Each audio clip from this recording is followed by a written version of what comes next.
আমার রান্নাঘরটা দেখে তারপরে বলবা সবাই কেমন হয়েছে।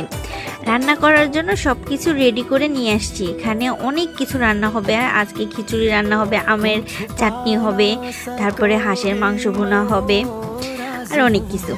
এই যে হ্যাঁ, চাটনি বানানোর জন্য আম মশলা সব কিছু দিয়ে দিছি, সরিষার তেল দিয়ে দিছি, আরেকটা পাতিলে রসুন ছেঁচা দিয়ে দিছি, পেঁয়াজ কুচি দিয়ে দিলাম, ডাল ধুয়ে রাখছি, ডালগুলো দিয়ে দিছি। এখন চাল ধুয়ে আমি চালটা দিয়ে দিব, ভালো করে কষায় তারপরে পরিমাণ মতো পানি দিয়ে দিলাম।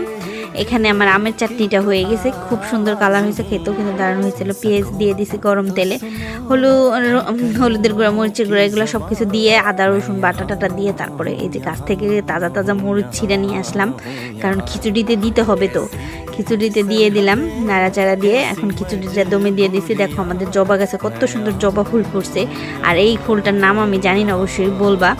হয়ে গেছে আমার মজাদার খিচুড়ি, আমের চাটনি, সব কিছু পারফেক্টলি হয়ে গেল।